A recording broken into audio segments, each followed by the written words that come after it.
computer.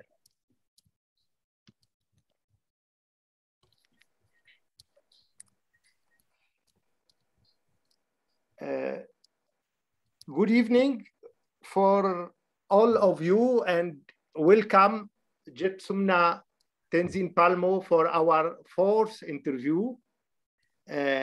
More and more people are interested in these interviews, and for this moment we translated the text. First we have the text in English and in French, in Arabic, and also in two also new languages, in Spanish and in German. And they are available, the texts are all available in our site. We have the name of the site. I put the name of the site here. It is Darbiblion, and also it is available on YouTube. I put also the name of the channel of YouTube. It is on my name, and this fourth interview will also be available as a text and also as a video in next days. So everything will be available, and also many people are interested, and publishers, to publish these interviews in French. Also, maybe we can. We are managing to publish them in Arabic. So we will have with these interviews a good book on this knowledge of Jetsunma Tenzin Palmo. We'll start directly because you like to go to bed in early time. I remember Jetsunma when I was in France, it was in 1996, and His Holiness the Dalai Lama came for a visit to Paris. So and it was a very famous program, apostrophe, I think, very cultural, famous program, and they want to have the full program as an interview with His Holiness the Dalai Lama. But he said, I sleep at 8. So the program was at 9 p.m. So they have changed it. I remember, very famous program. They have changed the time of the program to welcome Dalai Lama, because he sleep after 8. He cannot, he will not talk. So they arrange everything that he will be for his time of evening time and sleeping time. We'll start directly. You say it is always also from this book. Our questions mostly are from this book of your biography. In next interviews, we'll select another books. You say many people avoid thinking about death and are very afraid of it. But when we are not afraid of death in life, we are relieved on an immense burden. When and how not to be afraid of death? Well, you know, Lwiis, I mean, basically, death is totally natural. Everybody dies. I mean, you know, the one thing certain in life is death, right? Yes. But we should understand that although the body dies, the consciousness carries on. I mean, it's only the body that goes. So if we think of the body like a guest house, then we leave that hotel and we travel on and find another room, another hotel. So it's no big deal, you know. And if we remind ourselves every day that death is certain, but the time of death is not certain, right? Then this makes us appreciate our life. You know, we don't take our life for granted. we think, well, right now I'm not dead. So how can I use this time that I still have most beneficially, so that at the time of death, whenever it will come, sooner or later, we can die without regret. You know, we can just die and know we made use of our human life. We didn't waste it, you know. So therefore, in that way, if we are ready to die, whenever it happens, then death is really the next great adventure. Mm-hmm. How to get ready every moment to die? Well, by recognizing that this is a very precious life, and that the thing which we are taking with us is not our house, is not our money, is not our possessions, is not our family and relationships, our children, our parents, our spouse. All of that we have to leave behind. All our prestige we have to leave behind. The only thing we carry with us is our consciousness and our karmic propensities from this lifetime. So we should be careful with that, because that's the one thing we can't get rid of. So take care of our mind, take care of our heart, so that we don't do anything which harms others, and that we try to cultivate the mind and transform it into the kind of mind which we are happy to take with us into the future. Then we don't have to worry, you know. We did the best in this lifetime to benefit ourselves, benefit others, and, you know, okay, then let's see what happens next. This same mind, we take it with us after birth. You said this mind, we take it, this same mind, we take it. The consciousness, our ordinary conceptual mind, maybe not, but the stream of consciousness goes on. I mean, the stream of consciousness never stops. That goes on. Yeah, in fact, you say, Jetsunma, no one can maintain me that consciousness does not exist after death, because I have seen over and over again proof to the contrary. It is not a belief, it is a certainty. I have also learned that there are other forms of existence which are perfectly real, but in ordinary times, we do not have consciousness of it. So my question, how are you certain of this existence after death? And what are the other forms of existence? Well, you know, I was actually brought up as a spiritualist. My mother was a spiritualist, and we had seances every week at our house when the neighbors would come. And at that time, during that period, I was probably about 8 or 9 years old. And during that time, we would talk with those who had gone on the spirit guides. And what they told us, the information that they told us, one woman would channel them, were things which we could not possibly know, but which were then ratified by our investigations. For example, one couple that would come to these meetings, this was just after the war, right? This was in the 50s. And they had lost their only son in the war. His tank had blown up on the bridge. And so he would come to them. And I mean, there were many things which he said, which they didn't know, but later they checked up and found it was true.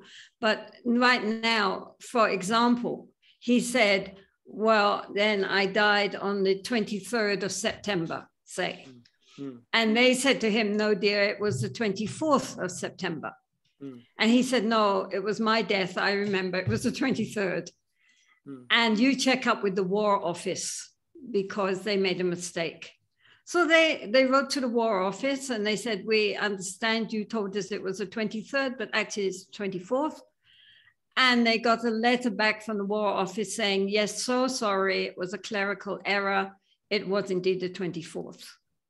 So nobody could know that. You can't make it up, right? I mean, that was how it was. And also he himself would come through and call himself Tom. And they said to him, but darling, your name is Cyril. Why are you calling yourself Tom? And he said, well, to tell you the truth, I never like to tell you, but I hate the name Cyril. I've always hated the name Cyril. And so I used my middle name when I joined the army and called myself Tom. His middle name was Thomas. And then they met friends of his from the army who had known him in those days, and they all called him Tom. They didn't even know his first name was Cyril. So like this, I mean, his family couldn't possibly know that. They discovered it themselves. So, and many, many things happened. Anyway, as a result, I grew up with this very deep awareness that we are surrounded the whole time by many, many different realms of being. I mean, the one that we see, which is so, you know, obvious to us, it's just the outer shell of many, many, many much more subtle realms, which are surrounding us the whole time. And sometimes helping us, sometimes making problems, normally just ignoring us. You know, we're leaving us to get on with our own problems. So as a result of that, I have grew up, I mean, death and what happens after death was an everyday topic of conversation in our house.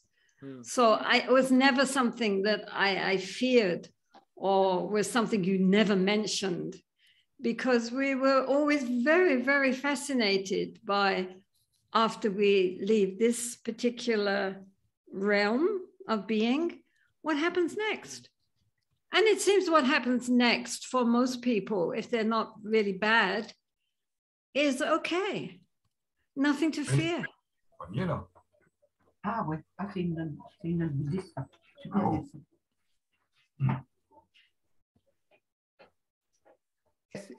Okay. You can continue. Yes. It's okay. I mean, all I'm trying to say is that all the feedback, also when I myself had nearly burned to death and had a near-death experience and left the body, and I was looking down at my body. I mean, I was at that time surrounded by beings of light and tremendous warmth and love, and saying, come with us, come with us.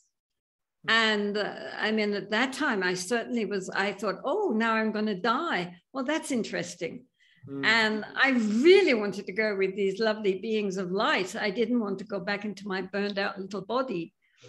So, I mean, I don't know. But personally, for myself, I feel that really, unless one is really a very, very wicked person, one doesn't have much to fear. Okay, but in other hand, you deny the existence of Atman by saying, when I had heard for the first time this term of Atman, I had nausea. Buddhism, on the other hand, I nearly threw of up. existence. The word Atman. Of Atman. He did not develop any notion of entity independent of the self. So isn't a paradox, my question, isn't a paradox that consciousness continue to exist after death while Atman, spirit or soul, doesn't?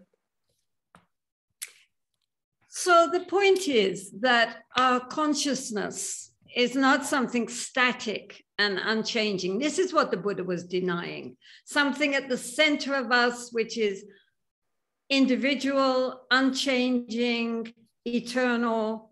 That, he said, look for it, you'll never find it.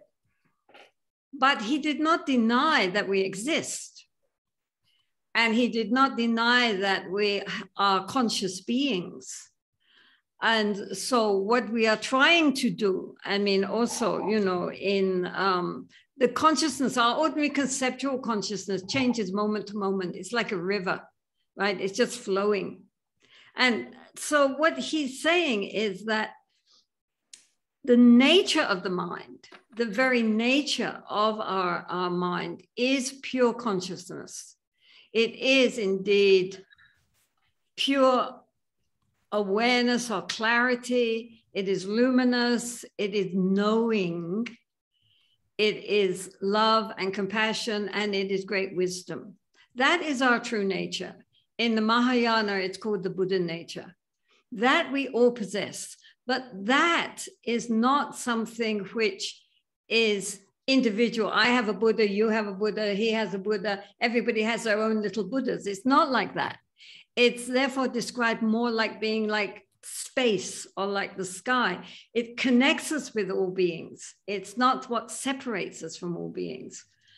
And that pure consciousness is our true nature. And through meditation, that's what we are trying to recognize, because we have it always, of course, but we don't recognize it. Personally, I think that all the spiritual aspects of religions, like the Sufis and the Christian mystics and the Jewish mystics, and of course the Hindu Mahatmas, they have all understood that we are something so much greater than who we normally identify ourselves as being. But what blocks our vision is this clinging to a small self.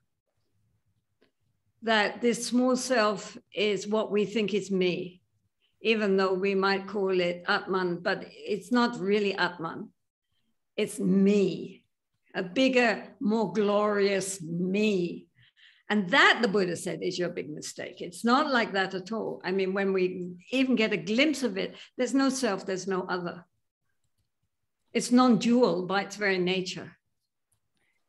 Yeah, and in fact, what we carry with us after death, the pure consciousness only, or our... Both.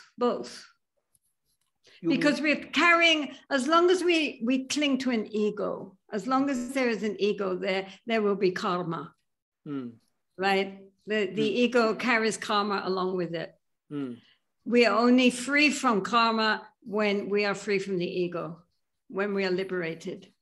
In the meantime, as long as we are grasping at our sense of conceptual selfhood, then we will just continue to rotate in the round of birth and death, and rebirth and re-death and rebirth and re-death endlessly.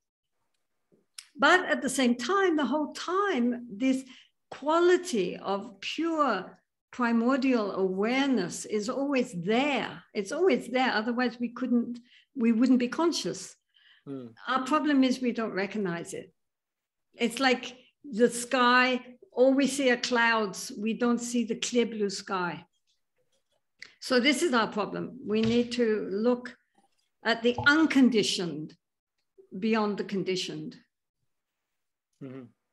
And all great mystics have understood this. I mean, it's not just, Buddhists talking about this. Everybody does. They use their own language and their own examples. But basically, they're all saying we mistake our true nature.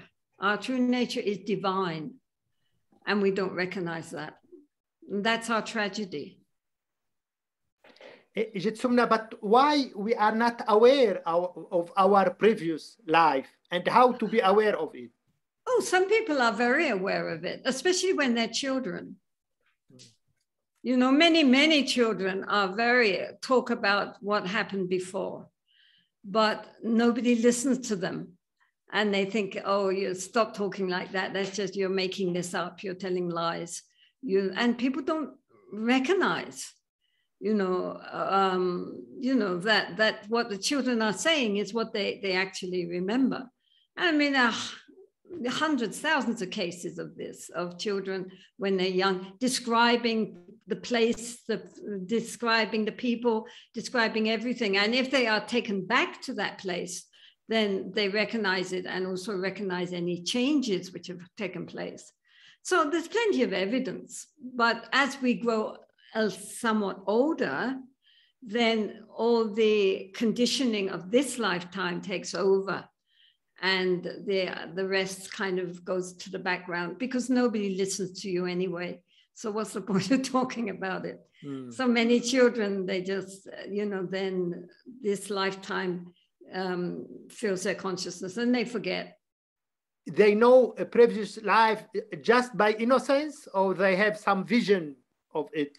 How? They know about it, or sometimes they dream about it. I mean, have recurring dreams. I also had recurring dreams of a past life about ancient Greece, which I absolutely had no idea about as a small child living in London. But I could feel it. I could feel the sun. I could see everything about it was so clear. And I had it again and again and again. Very, very joyful. And very clear where I was walking up a hill to a Greek temple. And many children have that sort of thing. They know, they can recognize people even. And of course, we're in the Tibetan Tulku system, where masters, when they die, are then recognized again when they're very young and taken back to the same place. Then that's very, very common that they recognize the people there, and they recognize everything, and even their own possessions from last life, etc.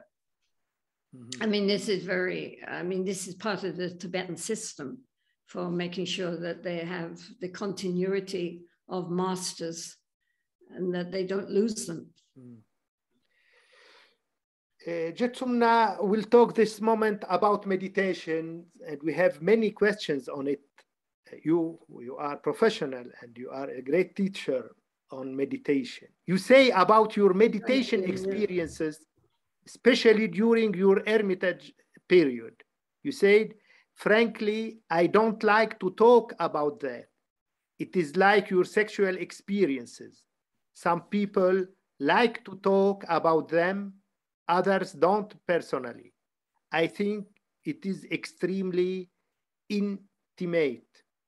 It's page 166. My first question, what is your advice to meditators? To talk about their experiences as they may be useful to others, or to keep them quiet? Well, usually we are told that we should only talk about our experience to our personal teachers, because they are the ones who are going to give us guidance. And but sometimes we could discuss it or compare experiences with our close Dharma friends, especially if we are studying with the same teacher. That is also sometimes permissible. But some people like to discuss these things and some people don't. On the whole, it's considered that if we talk too much about our experiences, that it will corrupt them. You mean the ego will be more... Yeah, and also it dilutes it, because it's something very... For example, when I was in retreat, I would have very, very, very vivid dreams, very prophetic dreams. And then one time I was in one town, and this sadhu, who I didn't know at all, came up to me in the marketplace. And he said, I have to tell you one thing. It is very important you never tell anyone your dreams. Never tell anyone your dreams. And then he walked away. So I think it was because sometimes if we talk about these things, which are very intimate, that it dilutes them and eventually dissipates them. This is why normally you only speak about these very, what is more intimate than your own meditation experiences, that you only speak about it with your teacher. In fact, you said they are like sexual experiences. Is there any similarity between sexual experiences and meditation experiences to compare the latter to the former? It's just what I meant was simply that just as with some people love to talk about their sexual experiences and write whole books about it, And that's fine. But most people think this is something very private and very intimate, and it's none of your business. This only concerns me and, you know, whoever. And they don't want to talk about that sort of thing. I mean, it's not something you would talk about. You know, it's something which is between the two of you, and that's enough. And likewise with meditation, it's between you and your teacher. Jetsunma, but the masters, your own master or the masters you met before, then a great Lama, they talk about their experiences or they keep it quiet? Well, my own Lama never talked about anything. Some might do. They might tell some story about some experience they had if they think it would be helpful, but certainly they would never boast about it. And with Tibetan Lamas on the whole, I think they don't talk about that sort of thing very much. They talk about somebody else, but they wouldn't talk about themselves. Because sometimes if they talk about their own experiences, maybe it is good for the students or to understand more or to have some lights about. Well, I think it would depend on the master. And I think, you know, that if they felt it was helpful, then they would speak about it. But if they didn't think it was really helpful, then they wouldn't. But most of the lamas I've ever known never talk about their experiences. They really don't. You say also about meditation, Jetsunma, transformation only begins to take place when meditation descends from the head to the heart and is actually experienced. The realizations are very bare. They are not accompanied by lights or music. Page 167. My question, when and how does meditation descend from the head to the heart? Well, it descends. Can you hear me? Yes, yes. Yes, okay. It descends when the meditator and the meditation become one. And there is no separation. When we completely merge with the practice, then somehow it ceases to be an intellectual, up in the brain type of thing, and descends down to the heart chakra. I mean, there's a real feeling that the heart chakra itself becomes the meditation. So this is, you know, this is just what happens. Otherwise, we're thinking about it still, you know. I mean, it's important to get to a level of consciousness which is not connected so much with the brain patterning, you know, because the brain is a very wonderful machine, but it's not the consciousness itself. And what we're trying to do is experience that level of deeper awareness within us. So it descends from the heart chakra, from the head to the heart chakra, you mean? Yes. So it is in the head. If it is on the head, it is on the chakra which is more high, no? Highest chakra? No. From at least in Buddhism, the main chakra which we're trying to open is the heart chakra, because that's also connected with love, compassion, and all these things.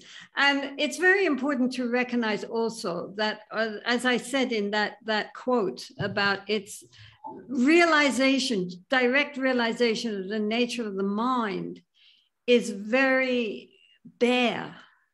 You know, there are two things. One is experiences and one is realization. Experiences are light and bliss and visions and all sorts of exciting things happening, maybe.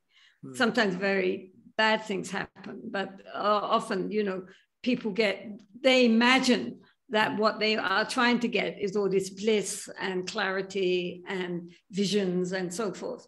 But that is considered to be merely experiences. They come and they go. They're very nice, you know, like watching a very interesting movie, but, you know, it all ends. what we're trying to do is to go to something deeper than that, which is direct realization of the nature of the mind. And that is not usually accompanied by fireworks. That is a very, very, very naked awareness with no clothes on. Sometimes in the same context, you said, Jetsunma, we have nothing to realize. It is there. What do you mean by it? What I mean is that we think that realization is something different from how we really are. But what we are really trying to do is just recognize what has always been there, but we haven't seen it.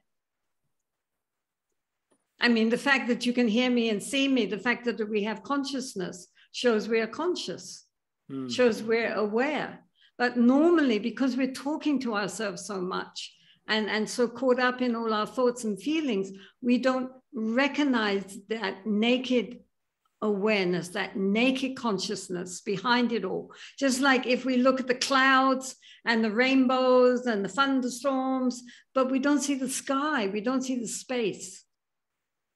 And yet none of these clouds and rainbows could appear if there was not the sky. But our main idea about realization is that something should change in us. Nothing will change.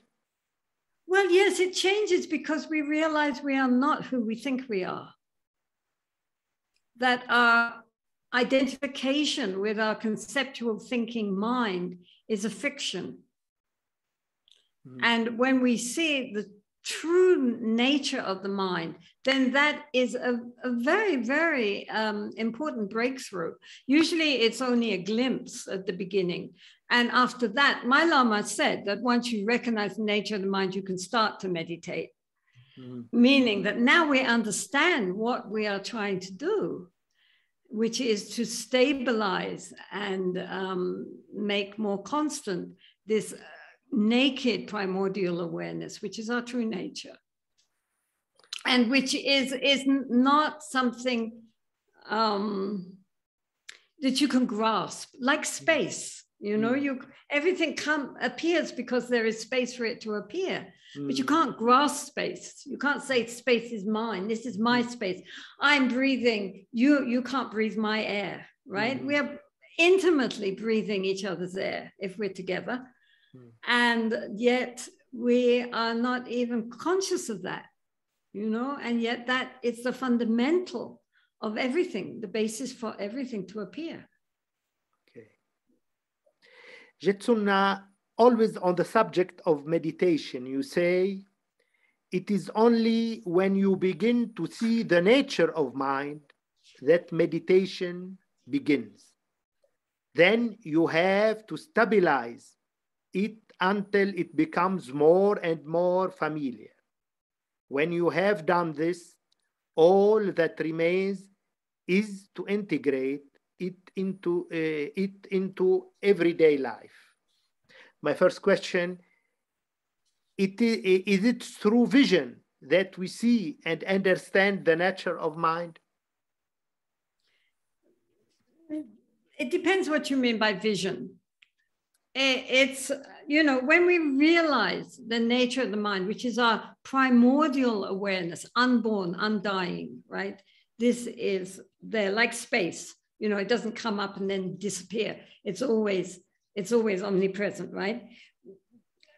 We realize that by direct seeing in our meditation, or because it's been pointed out by the master. One of the roles of a master is to point out the nature of the mind. Then usually, as I say, at first it's just a glimpse.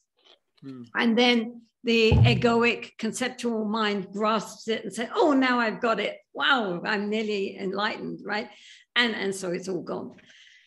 But that glimpse shows us that is it. You know, there's something inside us which knows that's it. And so then after that, our practice is to stabilize that realization until finally we are able to remain in that state of of clear, naked awareness as often as we want to, and then to integrate that with daily life. I mean, it's not that we all become like spaced out zombies, you know, just sitting there, right? You know, I mean, when one thinks of the great masters, they are so alive, so vivid, so clear, more than ordinary people. It's not that they are, you know, kind of unable to function. I mean, they function 100% better because the ego is not getting in the way. And therefore they have a clarity of seeing things how they really are, and not how it's distorted through our conceptual consciousness. So they have that, and that sense of interconnection with all beings, all living beings, not just humans, so that there is tremendous compassion because we mess everything up. We have such great potential, and look what we do with it. And so naturally compassion arises. And so the clearer we see the situation, the more compassion comes.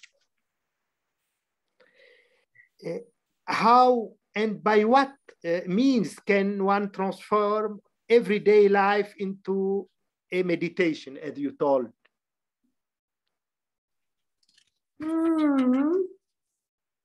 Well, I think it, first of all, we should,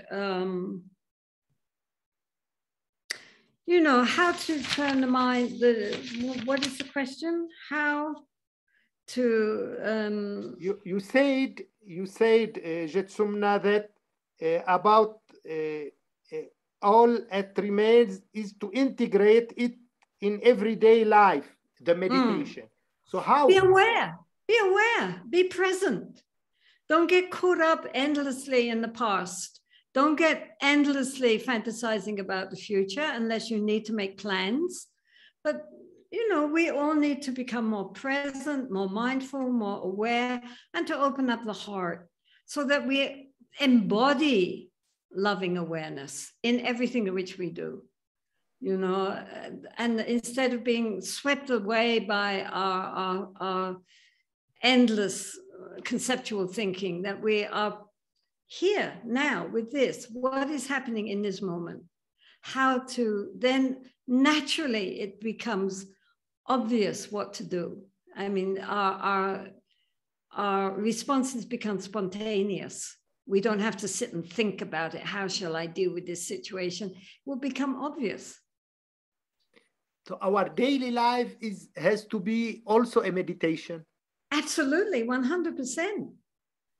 I mean, the great masters, that's the point. When we meet great masters, we know that they are in a state of complete presence. They're here, they're with us, and great love.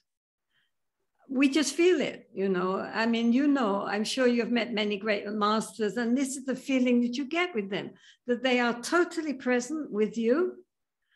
And with that, they have this total non-judgmental love and compassion for who you are, whoever you may be, right? It's just there. It's like the sun shines, you know. It doesn't think, I'm going to shine on this lot, but I don't like those over there. I'm not going to shine on those. It just shines. And if we sit in the sun, we get the sun. If we go in the shade, then we're in the shade. But the sun is shining. Jetsunma, you said also about meditation. For any practice to have effect, the meditating mind and the object of meditation must merge. Instead, most of the time, they face each other. My question, we are continually confronted with this facing, and we can't get out of it. How can we do this? You know, first of all, I think it's very important to relax and not try too hard, you know, because that who is it who wants to get something? It's the ego, really, you know. So just relax and allow the mind to be as it is. Keep the sessions fairly short, not pushing too hard. and to try to bring, you know, allow the mind just to be more calm, more collected, more quiet, more present, and then to bring that feeling into our daily lives as much as possible. But, you know, it's very important, I think, not to pressure the mind to achieve something. What am I gaining from this? You know, I mean, it's not a matter of what we're gaining. And it's just moment to moment, we try to understand the mind and to bring the mind more and more to a state of inner calm and inner clarity. So we see things more clearly. Most people never look at their mind. Have you realized that? I mean, we live in a world of thought. And yet most people have never asked themselves, what is a thought? Mm-hmm. Like fish in the ocean, you know, they never ask what is water. Mm. So therefore we're trapped in our mind. Mm-hmm. But Jetsunma, relax, which kind of effect has on ego? You said we have to relax. What impact of the relaxation on ego? It will relax the ego, you mean? Yeah, I mean, stop forcing the mind to do what you think it should be doing. But I mean, if we don't push the mind when we're meditating, but if we allow it to become open and spacious and relaxed, and just watch it, that reveals so much. Without trying to make the thoughts during meditation, right? Not to make the thoughts any particular way, just to observe the thoughts. Just watch them going by, like someone's sitting on the banks of the river, watching the river going by. You know, sometimes rubbish goes by, sometimes nice, you know, beautiful fish go by, sometimes swans go by, sometimes anything goes by, but we're just watching it, you know, we're not interfering. But sometimes even in meditation or even in daily life, we saw that our mind is working even against us, and he is doing what we don't want to do, or he is thinking on something which is not good. So how to deal with this? Well, in meditation, that cannot happen, because whatever comes up in the mind is just a thought. It's not a good thought or a bad thought or a stupid thought or a wise thought. It's just a thought. It's just bubbles.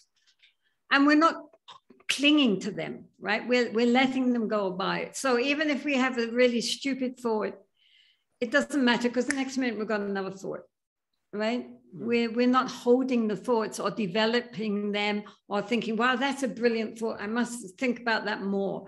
In meditation, we just allow everything just to pass by. Someone said it was like being in a train, looking out of a train window, and sometimes we go past slums, and sometimes we go past beautiful countryside.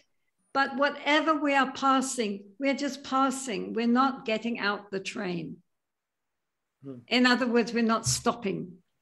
We're just letting everything flow past, right? So this is what we do. In meditation, we just observe the mind and allow everything just to pass by, recognizing it's just all passing phenomena. It's just thought. It's not me. It's not mine. It's just, you know, psychic energies. Yeah, but sometimes during the day we can be more careful. During the day we should be more aware, and when we have thoughts which are connected with negative roots like greed or anger or pride, jealousy, you know, anything like that, then we should notice that and try to then change it, transform it into something more positive. Like if we're feeling very angry, then to cultivate patience. If we're feeling greedy, then to cultivate generosity or contentment and so forth. So during the day, we should be more careful of our mind and take care of it. But when we're meditating on the mind, then we should just allow the mind to do whatever it wants, because the thoughts themselves are not the point. The point is our insight into the nature of the thoughts. But sometimes, especially in daily life, many thoughts are clinging and always coming back, and bad thoughts. Yes, so then we should be careful. We should notice that, think that's a greedy thought, that's an angry thought, and stop there. Okay, right. Now, let's change that thought. That is not a useful thought. That is a stupid thought. I'm going to change that thought. That's what, you know, we have to tame the mind. The Buddha said we have a mad monkey mind, right? Yes. So we have to tame the monkey. And when we have quietened down the monkey, then we can train the monkey to be a good monkey. And that trained monkey is a transformed monkey. It's not like an ordinary monkey. And so this is what we're doing. We're working with our own mind. It's not out there, the problem. The problem is in here.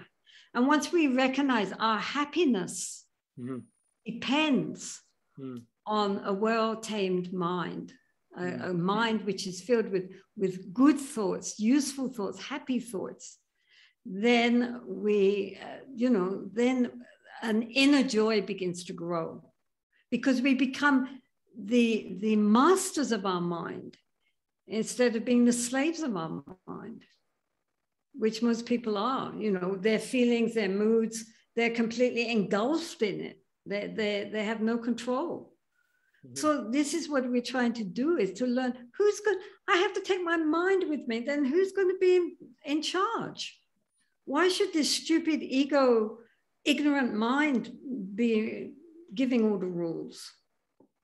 It's horrible. That's why people are so miserable, because their minds are so completely out of control. It has nothing to do with, outer circumstances. Some of the most wealthy people in the world are also some of the most miserable.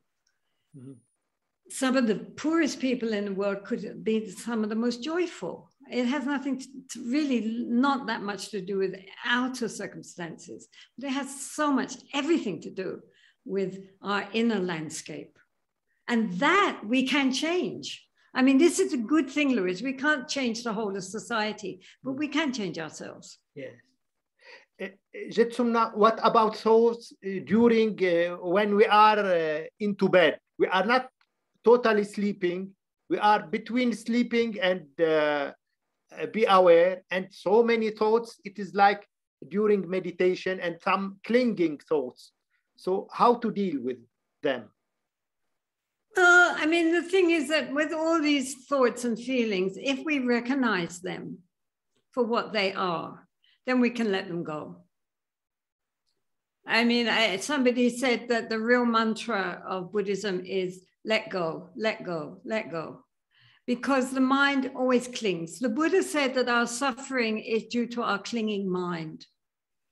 So once we begin to see that, how it works, then we can begin to untie the knots, right?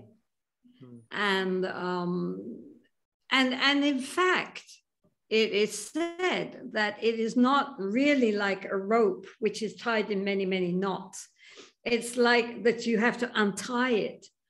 It's actually a snake which is tied in knots. Yes. So if you leave the snake alone, he will uncurl himself.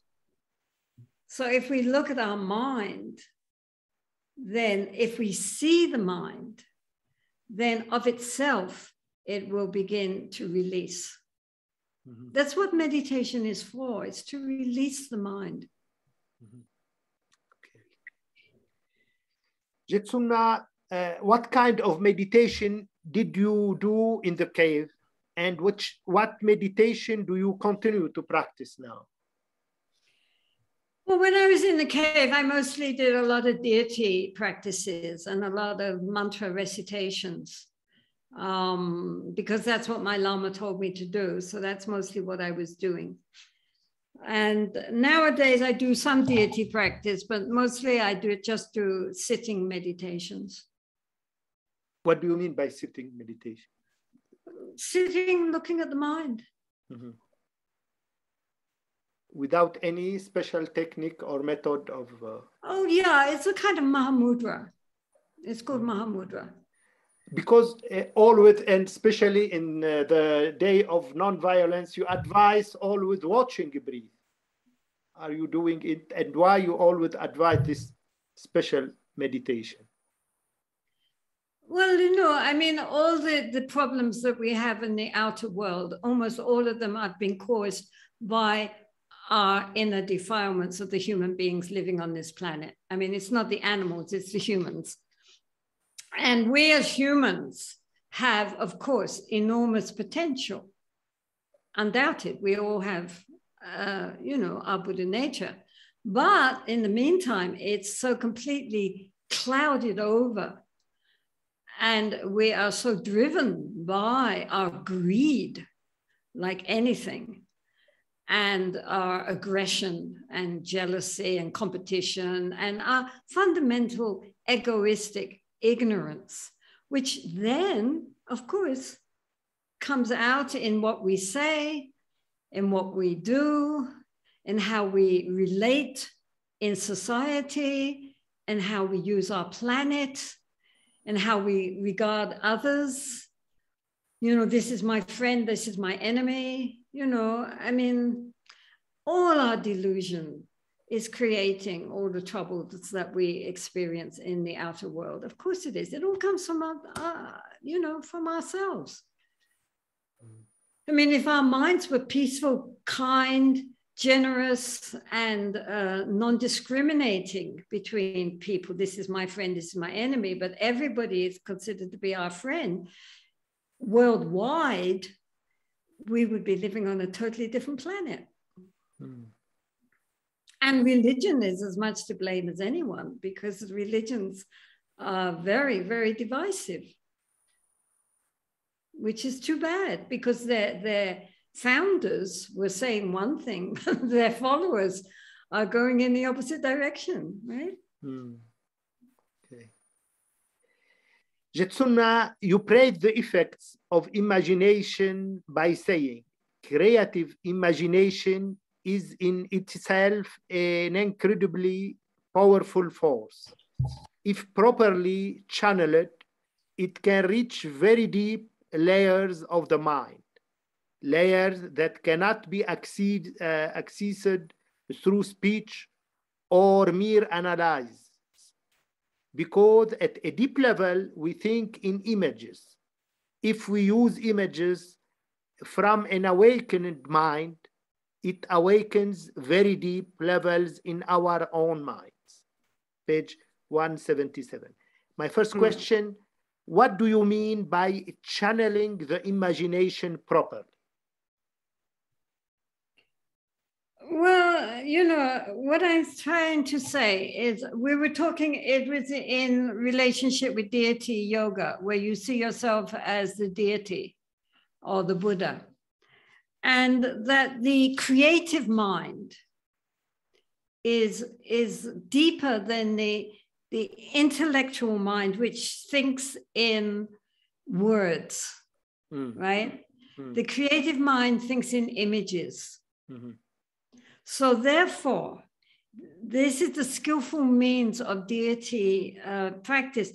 It helps us to access levels of consciousness which are not reached through analytical thought, right? So therefore, if in deity yogas, the deity yogas, they were created by an awakened consciousness. And so it's a conduit down to the consciousness of the originator of that particular images, you know? So for example, you know, if we visualize ourselves as Mickey Mouse, then we would access the consciousness of Walt Disney. But do we want to, you know? So that's the point. Whereas if we actualize the the vision of enlightened beings, then it activates at a deep level our own enlightened qualities. And so it's a very skillful way of reaching to deep levels within ourselves, which mirror that of the enlightened beings who created these practices in the first place. That's what you mean by the term exactly, images from an awakened mind? What do you mean? Yes, the great Mahasiddhas, the great practitioners of the past who wrote the sadhanas, who wrote these practices, their enlightened mind perceived these things.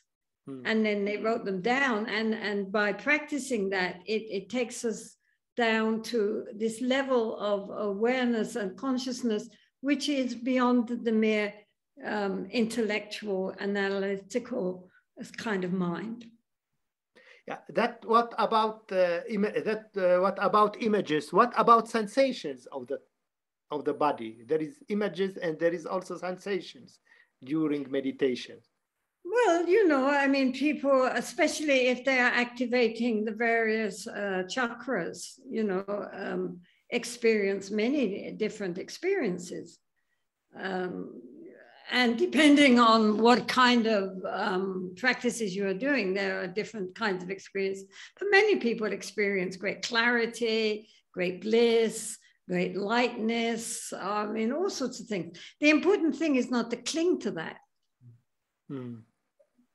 I mean, it's a nice visions on the way, nice landscape, but it's not the goal. Okay. And the problem is that people cling to it because it's very nice. And also we should not cling about sensations. Sometimes we have good sensations, other times we have bad sensations. Exactly. It's all just sensation. I mean, not to cling or to have aversion, but just to be aware, conscious of this is what's happening. It's impermanent, it will pass. Jetsunma, you say about spiritual retreats. In retreat, you see your nature in its raw state, and you have to face it. Page 178. So my question, what effect can one have from an intensive retreat that one cannot have from a daily meditation practice? Well, obviously, a long retreat is much more intense, right? And also there's no running away. You know, you can't distract yourself because you're there and that's all you're doing. So like one is digging away, you know, day and night. It's constant. So, you know, so really, for most people, I think periods of retreat, I mean, it doesn't have to be long retreats, but periods where you're totally absorbed in the practice, and that's all you're thinking about, and you're no outer distractions, nothing to dilute the practice, just the practice, and then daily practice, you know, after that when you leave retreats.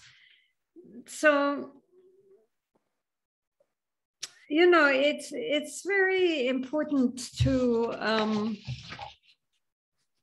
like anything, if you want to really, really become proficient, you have to dedicate enormous amounts of time to doing it. You know, just doing it a little bit every day is not going to work. We need to, you know, give our whole self to it. And then the rest of the time during the day to try to cultivate the practice as much as we can, especially being aware and being good-hearted, being kind. But Jetsunma, this facing ourselves, normally we run away from this facing of our own nature in our normal life. It scares us. Should we always face it? People normally like to run away. They don't like. Well, you know, this is the point. You know, if we run away because of some, for example, some traumatic past experience, and we sit and meditate and then that comes up, etc., like this, then if that happens again and again and again, it might actually be sensible to have some psychotherapeutic treatment also.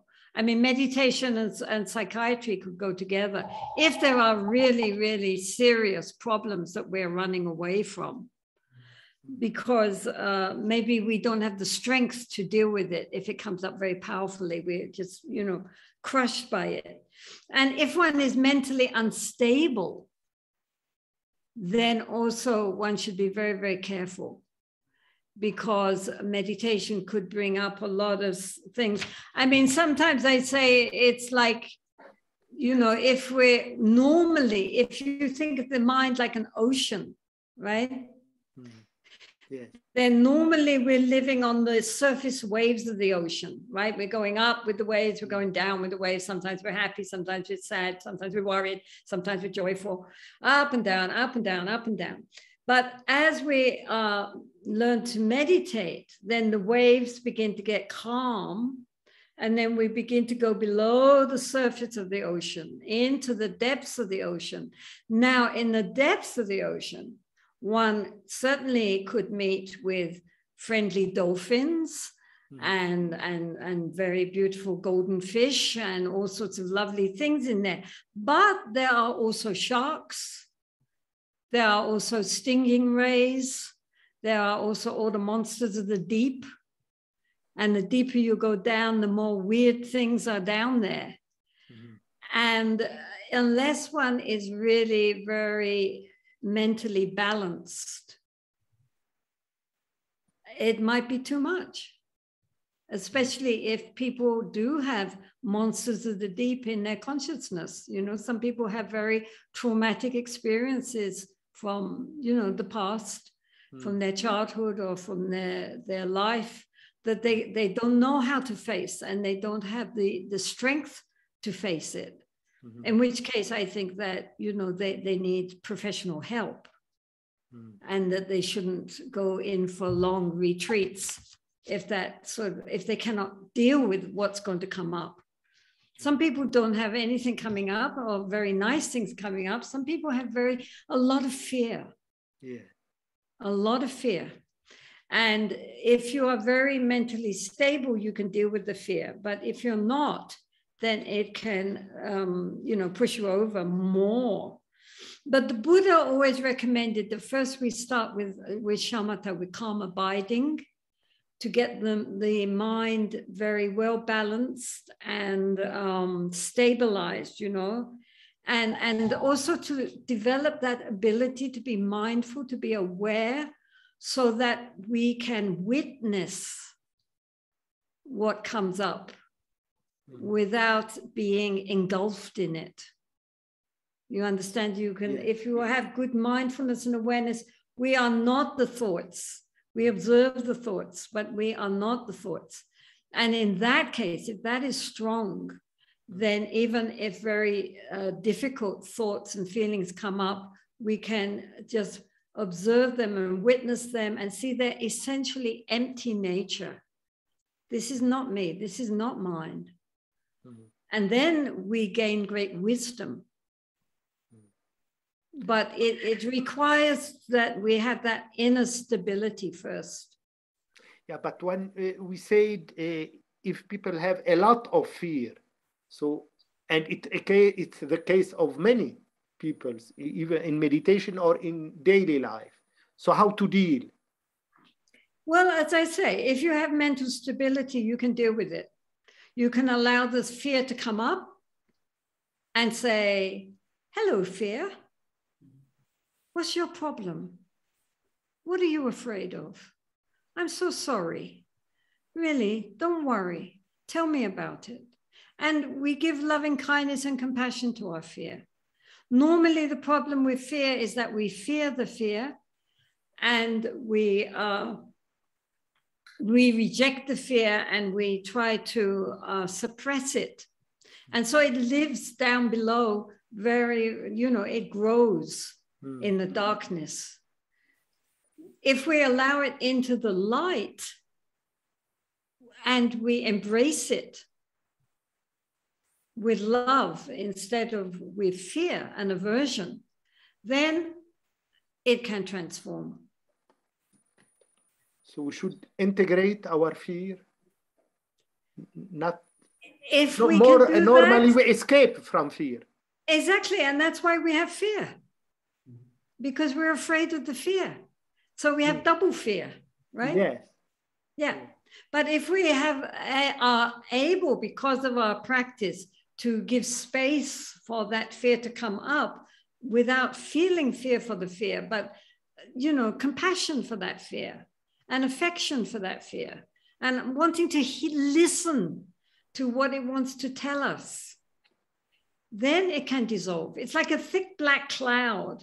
If we give it lots of sky, it will gradually dissolve, because it's not a thing in itself. It's just, you know, different mental conditions coming together. It's not something real and self-existent from its own side. Yeah, we have to accept ourselves. If we have fears, to accept our fears at a first step. Yes, yes. I mean, first of all, we say, well, there is fear. We recognize it. Then we accept the fact, right now I have fear. And then we allow the fear, we look at the fear. Instead of running away from it, we try to understand it and as I say, almost like embracing it, you know, to that we feel sorry for it, you know. It's an aspect of our consciousness which we've always rejected. And so now we have to accept it with kindness. And then of itself, if we can do that, if we have the mental stability to be able to do that, then of itself it transforms. We don't have to do anything. We just have to accept and not be afraid and give it love. Normally we reject or we escape from it. And then we create more problems. Jetsunma, you have a sympathy for Saint Therese of Lisieux, and you say about her, Saint Therese said that in heaven she wanted to spend her time doing good on earth. This is the aspiration of a bodhisattva. One does not laze around in heaven singing praises. One continues to work on the good for others. Page 181. My first question, what can Saint Teresa teach a Buddhist nun like you? Well, you know, I find Saint Teresa very interesting because she lived a very simple Carmelite life as she was very young. She died when she was in her early 20s. Yes. She didn't have visions. She didn't have ecstasies. She lived a very, very simple outer life, but obviously she had a very rich inner life, you know, within her simplicity. And somehow that really moved people. I mean, it's very fascinating how then she became the patron saint of France. I mean, this simple girl from a small town, you know, of very devout parents, living a very simple monastic life and dying of TB when she was very young. And yet she had the power to move so many people, even though her life was outwardly so unexciting, you know, nothing really happened. And yet, yeah, she was really quite extraordinary. So I think that is a lesson for us, that we don't need to have, you know, vast ecstasies and visions and, you know, outer creativity, but the inner openness and simplicity of the life that she led in itself said it all. And what about, you said she will pray in heaven. Do you believe in heaven, and also do you believe in hell too? Well, you know, in Buddhism, there are 26 heavens and 18 hells. Hot hells, cold hells. What not to believe, you know? I mean, yes, I think there are many realms, many infinite realms of beings, not just material, like, you know, the human realm, but many, many, many, many different kinds of non-corporeal, non-material realms. Definitely. And I think that since most of them depend on the projection of our own mind, if you have a good mind and a kind mind, you're going to have nice projections. And if you have a mind which is cruel and enjoys harming others, enjoys others' pain, and is a very evil mind, basically, you're going to have trouble because that's what you'll project. I'm asking you this question because I remember one time you said in some interview that you cannot believe in this God who put people in hell. Well, for doing nothing, just because they don't happen to believe in him, or because they don't happen to believe in Jesus, or don't happen to believe in some dogma. I mean, how would a loving God create all these beings and then send them off, you know, forever? I mean, Buddhist heavens and hells are part of the cycle. So you don't stay there forever. You only stay there for a certain amount of time. Then, you know, gradually you evolve and go on to the next thing. I mean, it's a wheel which is turning round and round. Sometimes you're up, sometimes you're down. But I mean, the idea of a creator God who would then send people, especially very nice people, just because they don't happen to believe in the dogma, down into this everlasting torment. I mean, you know, what kind of loving God is that? Because he doesn't have to do that. You know, I mean, so that is very, very strange idea. I mean, the idea that we would create our own hell is not created by an outer being. It's created by our own distorted mind, which is projecting this. And that seems to be coming back at us, you know, so that I can believe very much, that we, because of our own distortions, we would, you know, the anger, the cruelty, the sadistic mind would create a very, very, it's like, what are those things which you project? Projectors. No. The people live within those. Nowadays they have them. You go in them and it's like, what are they called? Yes, you know, but I'm not explaining it well. But anyway, we create our own reality. So hell is a transitor. It's not a state, continual state. So people can come or go to hell, and after they will leave it. Just as you go to heaven, and then when the karma which has created your being able to go to these higher realms is exhausted, you come down. So we're always going round and round because it is all based on our egoic perception.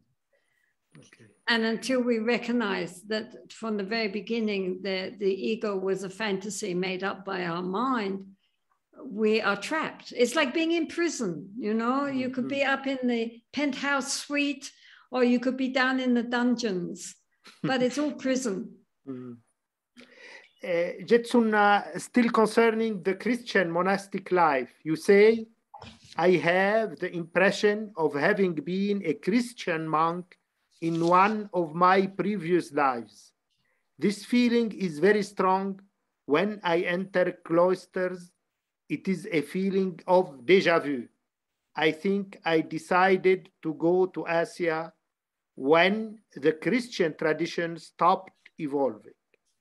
My question, why and how and when do you think the Christian tradition stopped evolving? My feeling is that it stopped being an inward journey of, genuine experience and, the mystics, the great mystics of the medieval time. When it became more intellectual, dogmatic, ritualistic, without the insights of these great mystics, it all became up in the head, and it wasn't any genuine realization anymore. God was something you talked about and prayed to, but you didn't recognize them within.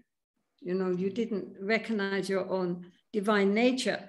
So at that time, then the contemplative life was much less valued and than the active orders.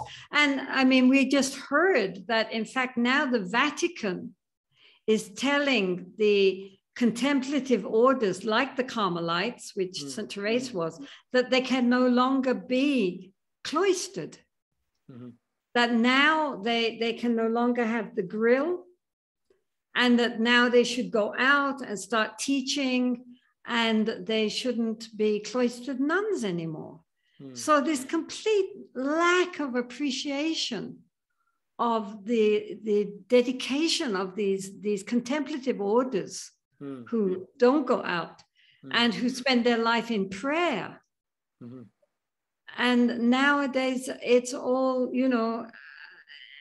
external activity, I mean, the great saints now are like Teresa of Calcutta, who goes out rescuing people off the street.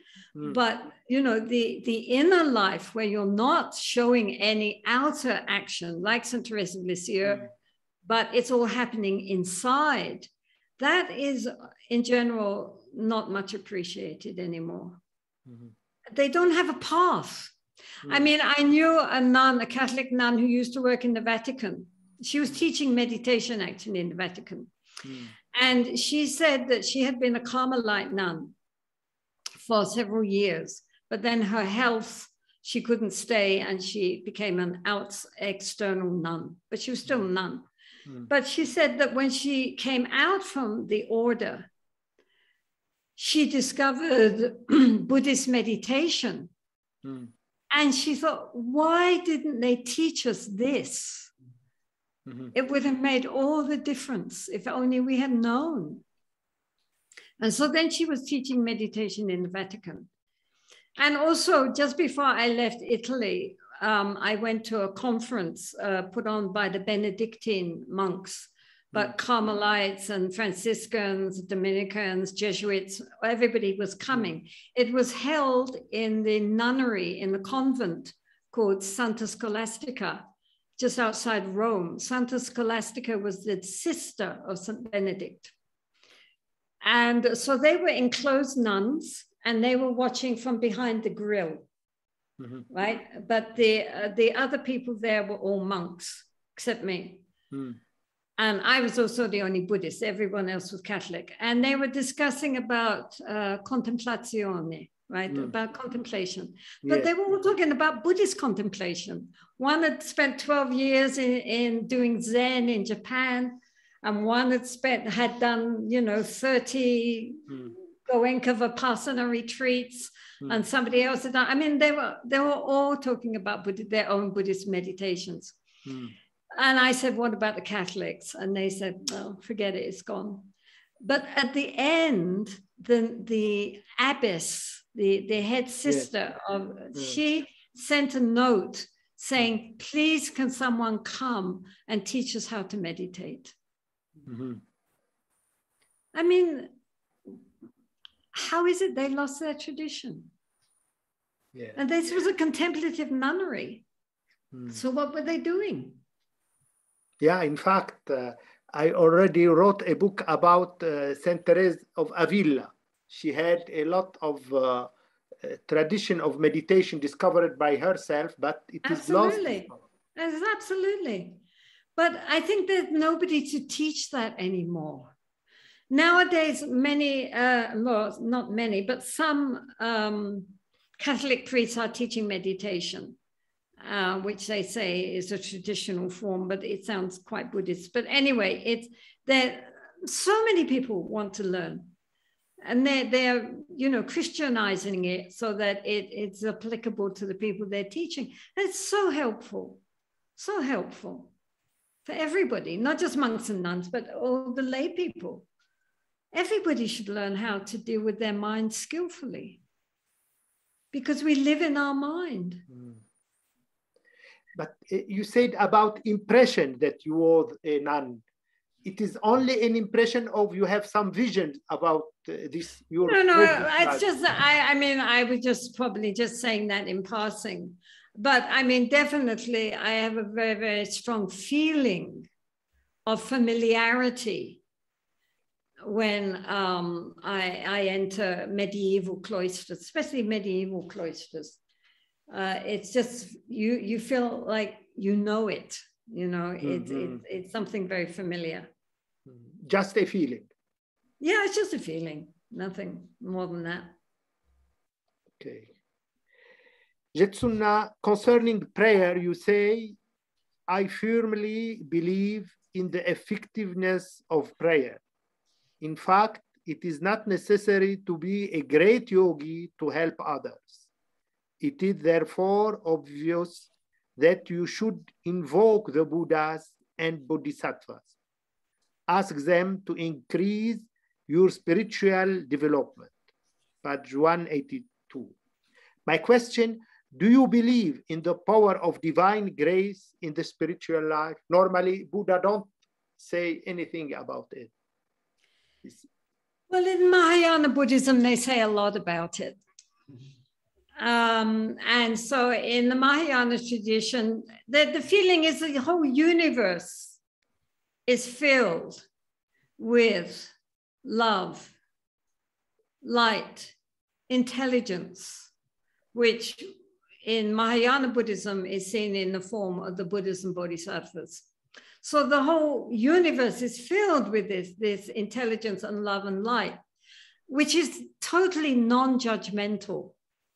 Doesn't, you know, the Buddhas and Bodhisattvas, as we see them, they're not judging us at all. I mean, the worse we are, the more compassion they have, you know, because they're just so sorry for us, how we're messing up our pure potential. So therefore, we invoke the blessings of the Buddhas and the Bodhisattvas, and in Vajrayana, also the tantric deities and the teachers, the masters, you know. And therefore, the feeling, especially, you know, in the Buddhas and Bodhisattvas, there are various Buddhas and Bodhisattvas who are in charge of different things. It's a bit like in the Catholics, where you have different saints who are in charge of different departments. So there's those who are dealing with healing, those who are dealing with study, learning, wisdom, those who are dealing with compassion, the compassionate aspect of the mind, those who are dealing more with outer enlightened activities, those who are helping to overcome fears, and so forth. So different Buddhas and Bodhisattvas have different departments. And then if you want to, you know, if you're studying, then you would invoke the Bodhisattva of wisdom and so forth. If you're sick, then you would invoke the Buddha of healing and like that.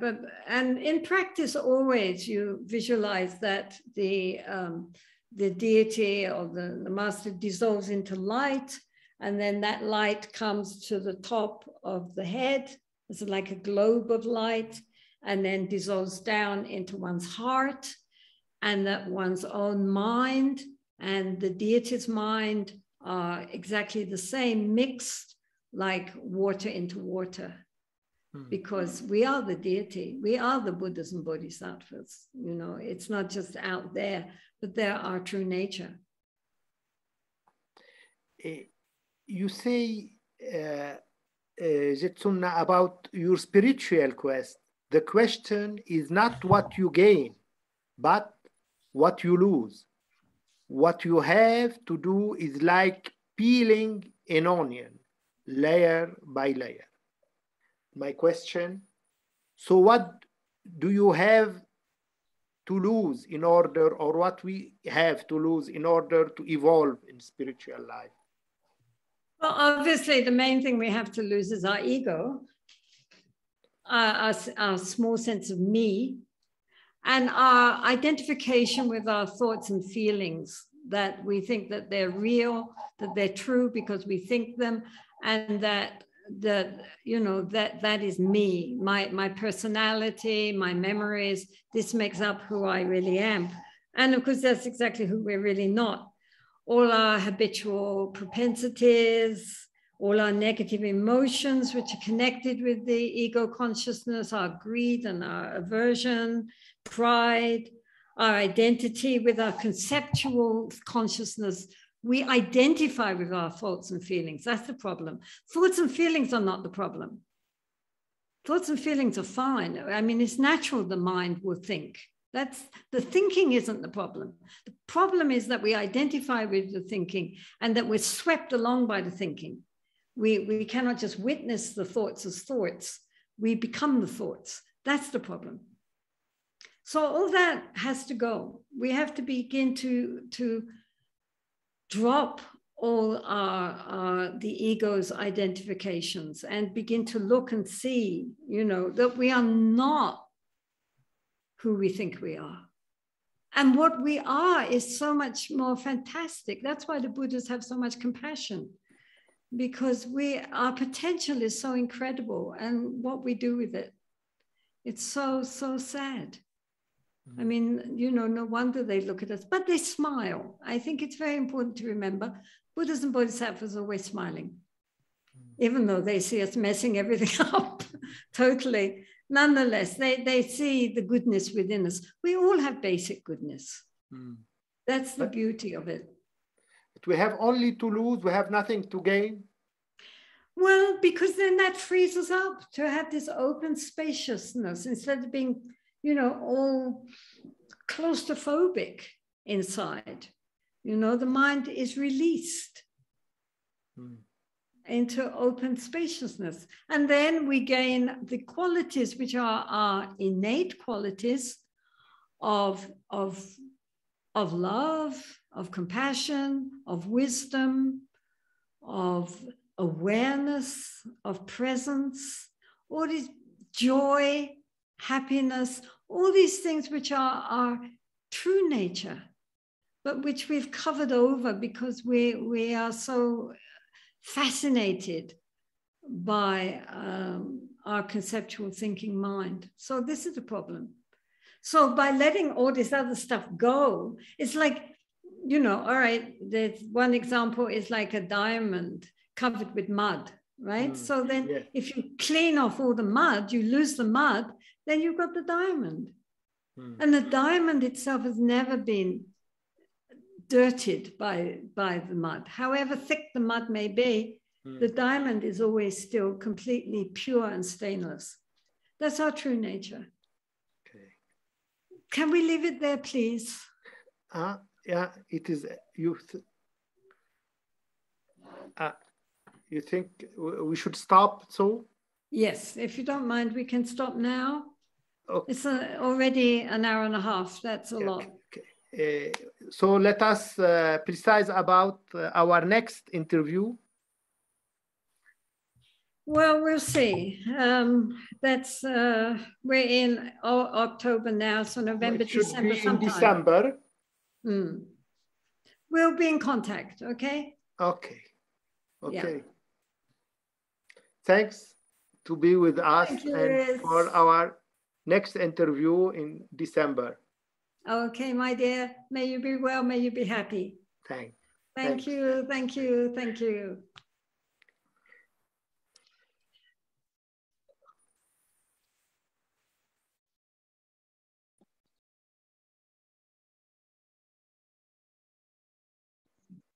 Jack.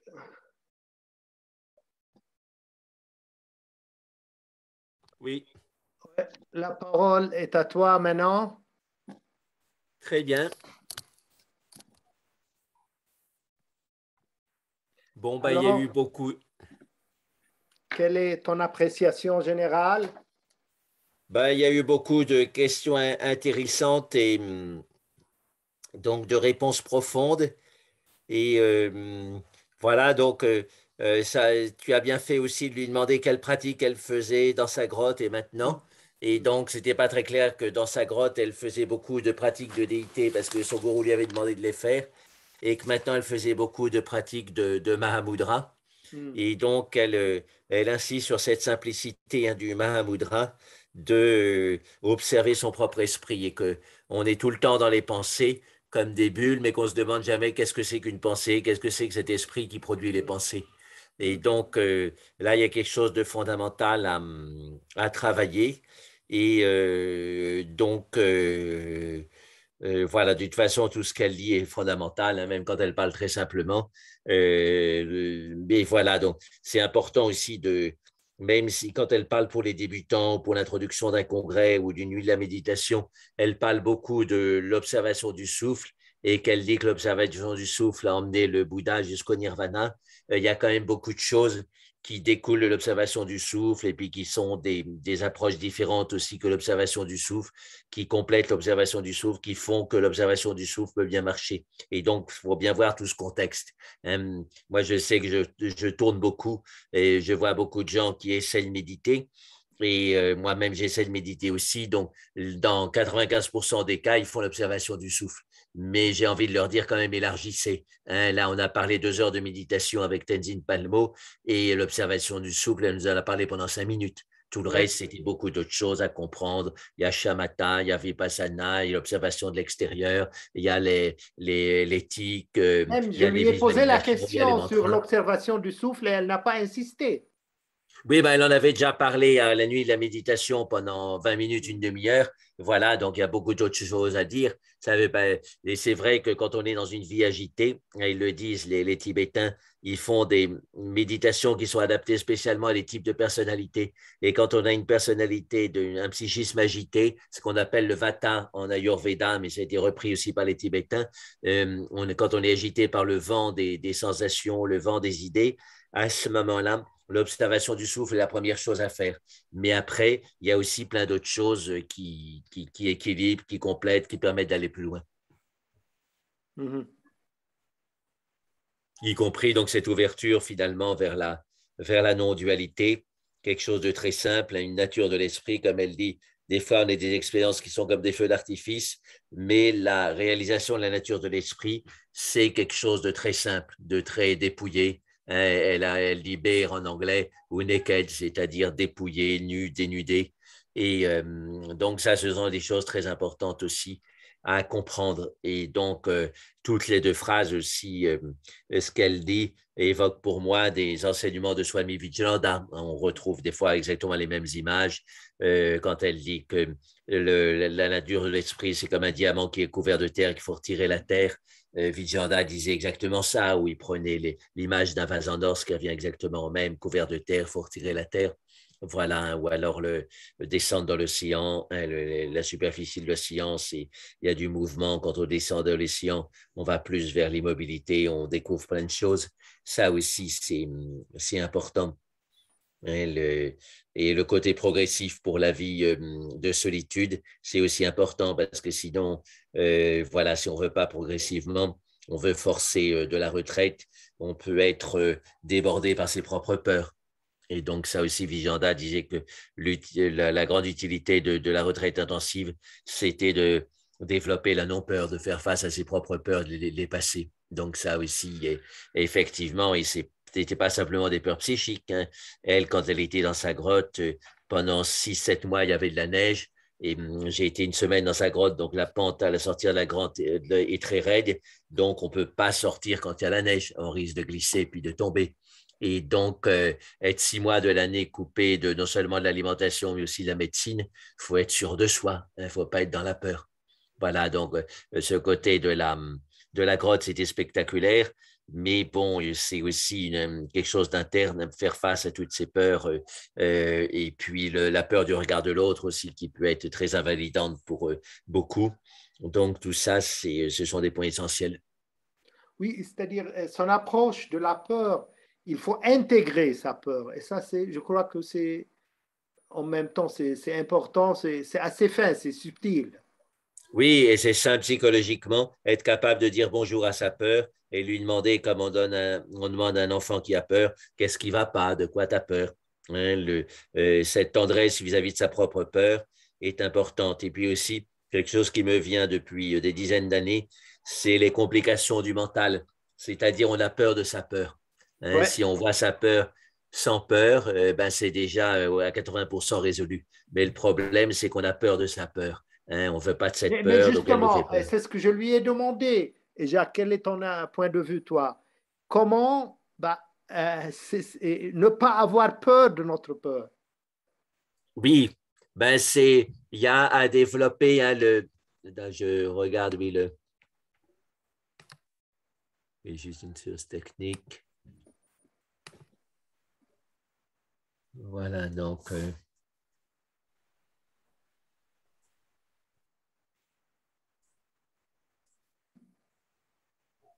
Oui, donc comment ne pas avoir peur de sa peur? Donc, il y a déjà l'humour, hein, voilà, son mental de base, on le prend comme un enfant. L'enfant a peur de plein de choses dont un adulte n'aura pas peur. Et donc, avoir cet humour, cette tendresse vis-à-vis de son mental de base en disant, ben voilà, il y a le petit enfant qui continue et il ne faut pas que je le brusque, mais enfin, il faut quand même que je l'éduque pour se développer. Et puis sinon, il y a la force directe. Hein, Swami Vijayananda, il disait, il citait l'épisode de Turenne. Turenne était maréchal de France, mais il allait aussi au combat, il allait vers le front. Et une fois, quand il faisait le siège d'une ville, il y avait des obus qui tombaient, etc. Et il s'est mis à trembler de tous ses membres. Et il a parlé à son corps et il a dit, tu trembles carcasse, mais si tu tremblerais encore plus, si tu savais où je vais te mener. Et il a continué à avancer vers le front, vers les obus, etc. Et donc, pour ça, c'était une phrase clé pour Swami Vijayananda. Hein.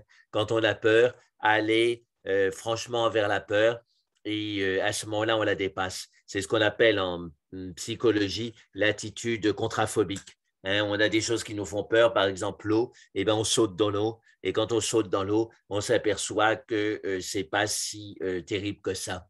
Et si on a peur de la nuit, du noir, et ben on sort dans la nuit, dans la forêt, on va se promener 1 heure et on s'aperçoit que ce n'est pas si terrible que ça, etc., etc. Hein, donc, pouvoir sauter dans ses peurs pour les dépasser. Et même les Tibétains, ils disent qu'on peut faire ça en état de rêve éveillé. Hein, on se relaxe profondément comme dans un rêve éveillé. Et puis, quand quelque chose nous fait peur, on fonce dedans. Hein, s'il y a une grande rivière qu'on ne peut pas traverser, on saute dedans et on la traverse. S'il y a une falaise qu'on ne peut pas monter, on grimpe dessus et on la monte. Si on est dans un avion qu'on a peur de tomber, on saute dans le vide. Voilà, à chaque fois, par l'imaginaire, on dépasse les peurs. Ça aussi, c'est un bon entraînement. Bon, je n'ai pas fait suffisamment, mais c'est une voie et c'est recommandé par les Tibétains traditionnellement. Alors quand même, quand on explique ça, il faut mettre un bémol à propos des peurs de faire quelque chose de non éthique. Hein, la peur de faire quelque chose de non éthique, ça c'est bien, c'est plutôt de la prudence, mais il n'y a même pas besoin d'appeler ça peur, c'est de la prudence, c'est de la circonspection, c'est de la sagesse. Et par exemple, si dans son état de rêve éveillé, on a envie de tuer le voisin parce qu'il nous embête à faire du bruit la nuit, ça, c'est pas éthique. Donc, on n'a pas sauté dans cette peur, c'est-à-dire à tuer le voisin sans peur. Voilà, c'est pas juste. Mais il y a des tas de peurs qui considèrent que nous-mêmes, qui ne concernent que nous-mêmes, et par l'imaginaire, on peut les dépasser. Mm-hmm. Mm. Sinon, revenir au corps. Hein. La peur a des localisations très précises dans le corps, donc on le fait depuis des années dans les séminaires avec Vipassana et dans la méditation bouddhiste, c'est fait depuis 25 siècles. Dans le Vedanta aussi, ils disent tout le temps je ne suis pas ce corps, c'est-à-dire on s'intéresse aux racines de la peur dans le corps et puis on s'en détache.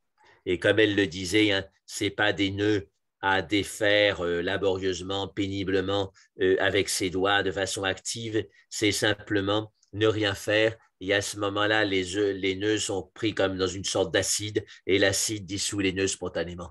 Hein, quand on met un nœud dans l'acide, l'acide dissout le nœud progressivement, mais on n'a pas à dénouer le nœud avec les doigts, avec les yeux, et puis en coinçant, en tirant, en poussant. Hein, c'est ça qu'elle veut dire. Et ça, je pense, c'est important, hein, parce que quand on dit nœud, on peut se dire, mais c'est infini, il y a 1000 nœuds à défaire, chaque nœud à 36 bouts de ficelle, et puis j'arriverai jamais. Non, on met tous les nœuds dans une sorte de bain d'acide, et puis l'acide dissout tous les nœuds en même temps. Et ce bain d'acide, c'est la relaxation attentive. C'est la relaxation donc qui nous fait en quelque sorte libérer. Relaxation attentive. Hein. Attentive, qu'est-ce que tu veux dire par? Quand on se relaxe, en général, on s'endort. Hein. Quelqu'un d'habituel, on lui dit relaxe-toi. Au bout de 5 minutes, il s'endort. Et quelqu'un d'habituel, on dit sois attentif. Au bout de 5 minutes, il est complètement crispé et essaye d'être attentif. Et donc, il faut tout le temps revenir au juste milieu, c'est-à-dire être relaxé tout en étant attentif. Et bon, j'explique souvent, pour dire ça en des termes modernes, le côté relaxation, c'est la stimulation parasympathique. Le côté attention, c'est la stimulation sympathique. Et quand on a les deux en même temps, là, on rentre en méditation profonde. Et ça a été montré de façon neuroscientifique très précisément par des chercheurs comme Dakili et Newberg. Ce pourquoi Dieu ne cessera pas d'exister, l'esprit mystique, ce genre de livres qu'ils ont déjà écrit depuis 20 ans. Et là, ils montrent très clairement ça. Et ça fait qu'exprimer de façon scientifique, avec un langage scientifique, des choses que dans le bouddhisme tibétain, par exemple, on exprime très clairement, cet équilibre entre l'attention et la relaxation, ce qu'on pourrait appeler l'effort juste dans la méditation. Il faut qu'il y ait un effort, il faut qu'il y ait une attention, mais en même temps, il faut qu'il y ait une relaxation. S'il n'y a que de l'effort, c'est la crispation. S'il n'y a que de la relaxation, c'est la somnolence. Donc, toujours trouver le juste milieu et suivre cette voie. OK. Donc, ça rejoint aussi tout un mouvement de mystique tibétaine qui est le mouvement ni méditation, ni distraction. Donc, il y a des mystiques depuis le Moyen-Âge qui écrivent des poèmes très profonds là-dessus, des chants de réalisation. Et quand ils disent ni méditation, ils visent la méditation laborieuse, pénible, scolaire. On s'accroche à un point de concentration, puis on n'arrive pas, donc on se crispe. Quand on le perd, on n'est pas content. Quand on le rattrape, de nouveau, on se crispe dessus. Et donc, ça, c'est un obstacle. Mais la distraction, bien sûr, est le premier obstacle. Donc, ce que dit Tenzin Palmo, la première chose, c'est de bien réduire les distractions. Mais dans la manière dont on réduit les distractions, il faut bien faire attention qu'il n'y ait pas le contraire qui arrive, c'est-à-dire la contraction, la crispation. Et quand elle a parlé des images, elle a dit que à un niveau profond, c'est l'image qui travaille plutôt que les idées. Oui. L'image travaille plutôt que les idées et surtout les images qui ont été conçues par des sages réalisés. Et alors, par exemple, une fois, elle méditait sur Tara, donc il y avait l'image habituelle de Tara comme une tibétaine, donc avec les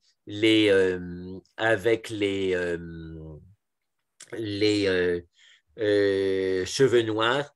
Et alors, elle s'est dit, avec le style occidental, elle préférait une déité de compassion plutôt avec les cheveux blonds. Alors, elle a dit à son maître, et son maître, il a tiqué. Il a dit, non, c'est mieux les cheveux noirs.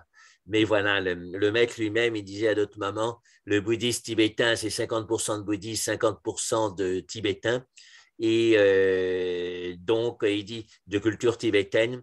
Et il dit, des fois, ce n'est pas facile de démêler les deux. Même pour lui, qui était un grand maître de bouddhisme tibétain, il ne savait pas exactement où s'arrêtait le bouddhisme, où commençait la culture tibétaine. Voilà, dans le Bouddha lui-même ne parle pas de déesse de compassion, par exemple. Voilà, c'est venu après, mais si c'est venu aussi chez des grands maîtres bouddhistes, c'est que ça avait une fonction. Voilà. Donc, les visualisations proposées par les grands maîtres tibétains, ce n'est pas simplement des archétypes qui se sont faits dans des tribus sauvages avec, par tradition, par habitude, mais par contre, ce sont des choses qui ont été conçues par des grands sages et quand on médite dessus, on a le bénéfice de ces grands sages. C'est comme les mantras qui sont donnés par des grands sages. Par exemple, dans l'hindouisme, les gens récitaient Hare Ram, Ram Ram, Hare Hare, Hare Krishna, Krishna Krishna, Hare Hare. Et Chaitanya Mahaprabhu au Bengale au 15e, 16e siècle lui, il adorait Vishnu à travers la forme de Krishna plus que de Ram. Alors, il n'a pas voulu bousculer la tradition, mais il a simplement mis Hare Krishna au départ. Et ça a donné le Mahamantra qui est devenu extrêmement populaire dans toute l'Inde et qui est toujours très populaire maintenant. Donc, il a rien changé parce que quand on récite un mantra continuellement, qu'on commence par Hare Krishna ou qu'on commence par Hare Ram, c'est strictement la même chose. Mais symboliquement, il a commencé le mantra par Hare Krishna, il a inversé et donc il a donné une préférence au culte de Krishna, ce qui plaisait à beaucoup de gens dans l'hindouisme. Et finalement, ce mouvement s'est développé, c'est devenu ce qu'on appelle le Mahamantra, le grand mantra par excellence. Et ça a été donné par un sage. Donc, quand on récite ce mantra, ben, on se relie à l'énergie de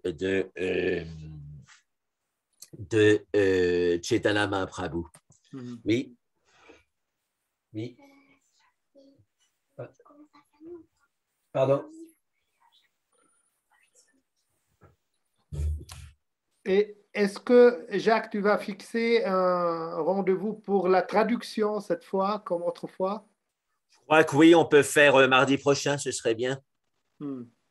Mardi prochain de 17h30 à 19h30, comme d'habitude. Hmm. Alors, est-ce qu'il y a des gens qui pourraient transcrire là ce que dit Tenzin Palmo? C'est une bonne manière de méditer. Évidemment, bon, faut connaître suffisamment l'anglais. Bon, mais pour ceux qui transcrivent, s'ils ont des problèmes, ils peuvent mettre un point d'interrogation, puis je peux vérifier après. Voilà, hein, s'ils ne savent pas, ben, ils mettent un point d'interrogation et puis, ou alors ils disent ce qu'ils pensent et puis avec un point d'interrogation, puis je peux vérifier après. C'est vrai que je connais aussi assez bien la pensée de Tenzin Palmo, donc on voit s'il y a quelque chose qu'elle ne dit pas d'habitude ou on sent. Hein, mais donc, ben, ça aiderait. Hein, moi-même, je ferais bien tout transcrire moi-même parce que c'est une très bonne manière de méditer ce qu'elle dit et ce qu'elle dit est très profond, mais voilà, c'est le temps qui manque. Je suis en tournée aussi. Donc, j'ai des enseignements à donner, pas mal de choses d'organisation pratique. Il y a les associations humanitaires aussi qui demandent un peu de travail, même si je suis aidé. Et donc, ben, Thibaut donc, avait fait la dernière fois de l'aide, mais s'il y en a d'autres qui veulent faire, donc c'est surtout transcription de l'anglais. Hein, la traduction elle-même, on le fait avec DeepL, c'est une bonne qualité de traduction et ça coûte, ça gagne beaucoup de temps. Et de toute façon, on envoie les traductions en anglais relues à Tenzin Palmo pour qu'elle puisse faire aussi un livre en anglais. Voilà, ou le mettre sur le site de DGL comme ses enseignements oraux. Ensuite, ça peut être repris facilement dans leur petit journal qui est, je crois, 4 fois par an. Voilà, ils mettent en général 2 grandes pages d'enseignement de Tenzin Palmo. Donc, quand on leur envoie un texte en anglais, pour eux, ça peut être très utile. Jacques, mardi, il devait y avoir push-parage. Ben, on peut le repousser. Hein. On peut lui dire 8h moins le quart à la place de 7h. Ou bien on fait le lundi au lieu du mardi. Qu'est-ce que tu en penses? Du moment ben, qu'on on a n'a pas... toujours fait le mardi. Je pense que c'est mieux de continuer le mardi. Tu vois, parce qu'il y a des gens qui ne sont pas là. Ils supposent que c'est le mardi. Je pense que c'est une bonne habitude. Et pour ce qui est du petit groupe de push parage, on peut dire qu'on commence à 8h moins le quart et qu'on ira jusqu'à 9h15. On n'a pas besoin de faire 2 heures avec push parage. Parce que normalement, donc ces leçons de traduction, ça prenne au moins 2 heures. Oui, c'est ça, oui. Oui. Donc, ben, ça sera lourd. Les gens, ils vont faire encore juste 1 heure après 2 heures. Ben, à push parage, il y a juste 4-5 personnes qui le font. Hein, donc, ce n'est pas un problème. Ceux qui sont motivés, ils le font. Et puis, Jacques, je te tiens au courant. Je commencerai la traduction et on fait comme la dernière fois. Après, je te l'enverrai par petits bouts. Oui, quoi. On n'a qu'à dire, donc, tu as les dossiers ou pas? Je peux te les envoyer. Là, je vais les mettre sur mon drive. Je t'envoie le lien et tu pourrais faire la première heure de traduction. Et puis, on voit, soit moi-même, je fais la seconde heure, soit il y a d'autres gens qui peuvent faire. Oui, je pourrais, voilà, après, je pourrais faire la seconde aussi. Voilà. C'est 1h30, c'est pas 2 heures. Donc, essaie de terminer dimanche soir. Comme ça, moi, je relis la traduction française le lundi. D'accord. Oui, essaie de tout terminer. Bon, ça m'arrangerait, oui, si tu pouvais tout terminer. Moi, je le ferais bien parce que c'est une excellente manière de méditer les paroles de Jetsunma, mais c'est le temps qui manque. Et donc, on va ensuite, donc, quand j'ai la traduction anglaise, je la relirai donc aussi, ce qui prend un peu de temps. Et puis, dès que c'est relu, je fais la traduction française. Alors, puisqu'on parle technique, je t'enverrai le dossier, Lwiis, parce Oui. que finalement, ils m'ont dit, d'Ipel, que comme il y avait un autre ordinateur qui utilisait l'abonnement, donc le mien ne marche plus. Mais ce n'est pas un problème, je t'envoie, sois réactif, je t'enverrai le dossier de l'anglais, peut-être même en 2 fois, et puis dès que tu l'as, tu le fais passer sur DeepL, ça prend 3 minutes, Oui, hein, oui, il rentre le c'est dossier vite fait français, et ça. puis tu me l'envoies. Oui, oui. Oui, oui. Nous, on peut travailler à 2 sur cette chose-là, mais là, cette fois-ci, c'est à toi de le faire, puisque, voilà. Oui, c'est très simple. Une fois que Pardon? c'est très simple, une fois que c'est prêt, tu me l'envoies et moi, Oui, oui, je le on traduis. glisse le dossier, on attend 2 minutes, puis c'est prêt. Oui, oui, Ah. c'est très pratique. Ouais, après même, là, j'ai fait traduire même en espagnol et en allemand, donc on peut le faire Oui, pareil cette donc fois. l'espagnol, je crois que je te l'ai dit, je l'ai envoyé finalement à mon frère qui vit depuis 20 ans au Mexique. Il a dit qu'il était intéressé, qu'il allait le relire et qu'il il allait le faire relire par sa femme qui est mexicaine, donc c'est sa langue maternelle, et donc on aura une bonne traduction en espagnol. Eh bien, il trouvait que la traduction de Dipel était bonne. Lui, il parle couramment l'espagnol. Il dit qu'il a peu de choses à corriger, en fait. C'est très compréhensible, très clair. C'est correct. Alors, il relit un petit peu, mais il y a des choses où ça dérape, mais on s'en aperçoit tout de suite. Puis il y a de temps en temps, oui, une traduction améliorée. Voilà. Ok, donc on aura le mardi prochain, 19 octobre. Oui, Donc 17h30, 19h30. Voilà. une séance de traduction. Et Oui. le mercredi, donc là, c'est juste une annonce. Le mercredi, le jour d'après, comme d'habitude, donc ce même cours, on a un entretien sur le yoga du rire avec des pratiques. Je crois que ça sera intéressant. Oui, c'est nouveau, le yoga du rire. Oui, oui. Ouais. Le Bouddha a pratiqué le yoga du sourire, mais Ouais. comme on est plus grossier et matérialiste de nos jours, on a besoin du yoga du rire. Mais Oui, c'est donc ça intéressant. sera un entretien, une interview sur le yoga du rire. Je vais vous envoyer aussi les détails très prochainement. Oui. Tout Et le donc, où monde est-ce est qu'on en invité, est? comme on a dit Oui. plusieurs fois. Oui, Ces oui. cours de mercredi sont à des arabophones comme ils sont à des francophones. Normalement, on a les 2 langues. On fait des méditations guidées en français, traduites en arabe. Et puis, il y a souvent aussi soit des entretiens, soit des conférences. La plupart des fois, c'est en bilingue, soit en arabe et en français en même temps. Cette interview sur le yoga du rire sera en français et traduit en arabe. Très bien. Et qui est-ce que Voilà. tu vas interviewer? Elle s'appelle, attends, Cathy. Cathy, je ne me rappelle plus de c'est son prénom. Elle est spécialiste dans le yoga du rire. Très bien, oui, bah, écoute, Et ce sera intéressant. Cathy Obras. OK, OK. Voilà. Mais tu avais dit que pour Pushparaj, ça serait sur Vijayananda, puisqu'on ne l'a pas fait la dernière fois. Oui, Ça c'est fait ça, mais il faut beaucoup. lui dire qu'on commence à 8h moins le quart et Ça fait on beaucoup, peut… Jacques. Pardon? Ça fait beaucoup.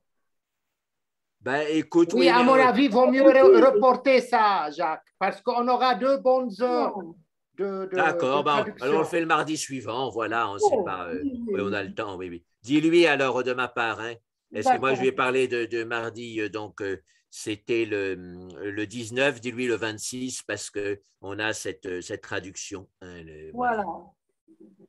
Mais tu peux lui proposer d'écouter Tenzin Palmo. Tenzin Palmo, elle était venue voir Vijayananda. Il apprendra des choses à Pushparaj. Il peut se brancher. Et puis, il aura le replay de tout l'interview en anglais. Ah oui, Donc, oui, il pourra bénéficier aussi. oui. Elle confirme beaucoup de choses que disait Vijayananda. Donc, c'est intéressant aussi Oui. de l'écouter. Je vais lui faire un petit mot alors. Oui, oui, fais-lui un petit mot. D'accord. Voilà, je crois que un petit mot donc en arabe. إذا شرفت اليوم جلستنا على نهايتها. كانت مقابلة استغرقت 1.5 ساعة تماما مع جيتسونا تنزين بالمو. سوف نعمد إلى ترجمتها لاحقا إلى العربية، كما أنها ستترجم إلى الفرنسية وإلى الألمانية وكذلك إلى الإسبانية. المقابلات السابقة ترجمناها أيضا إلى الفرنسية وإلى الإسبانية وإلى الألمانية وإلى العربية، وهي متوفرة على السايت، على الموقع دار بيبليون. كتبته هنا en français. Donc, que ce soit les entretiens sur vidéo, ils sont disponibles sur le YouTube et j'ai marqué mon nom, c'est un canal en mon nom, Lwiis Saliba, ou bien en texte, ils sont disponibles sur aussi un site, c'est Dar Biblion. Ils sont disponibles en anglais, en arabe, en français, en allemand et en espagnol. Donc, bien sûr, 3 d'abord entretiens, et là, ce 4e entretien sera prochainement, à fur et à mesure, aussi disponible en français, en anglais et dans les autres langues sur ce même site. En plus, on aura aussi le vidéo sur le YouTube, le canal qui est déjà marqué. Là, je viens de le marquer sur le chat. الأسبوع المقبل ستكون لنا مقابلة عن يوغا الضحك مع كاتي أوبراس بالفرنسية مع ترجمة عربية، وهو موضوع سيسترعي انتباه الكثيرين لأنها طريقة جديدة ومفيدة على ما أعتقد. الجميع أيضا مدعو إلى حضور هذه المقابلة في الأربعاء المقبل. Donc voilà, aujourd'hui je crois qu'on a déjà épuisé le temps. On est oui, c'est bien. Depuis 2 heures. On vous invite à notre prochaine leçon mercredi prochain. Comme on a dit, il y aura un entretien sur le yoga du rire. Mardi, c'est le jour juste avant, donc le 20, ça sera le 20, il y aura une séance de traduction là où on va traduire, vous aurez cet entretien avec Tenzin Palmo en anglais avec une traduction simultanée en français. Voilà, donc à mardi et à mercredi prochain, et bonsoir à tout le monde et merci de nous avoir suivis tout ce temps. Oui, merci d'avoir prévu ces 20 questions, c'est pas si facile hein, de sortir 20 questions. Il reste déjà 5 ou 6 qu'on va les remettre. Oui, reporter sur la fois suivante. Oui. Sur la fois suivante. Elle était sharp cette fois. Oui, 1h30. Mais pour eux, pour elle, il est, je crois, 10h30 du soir. Oui, et comme il commence à 3h du matin, c'est comme 1h du matin pour nous, oui, ou 2h du matin. Oui, oui. Faut comprendre ça. Yalla, donc, allez. À mardi et mercredi prochain. Très bien. Au revoir. Au revoir à tout le monde.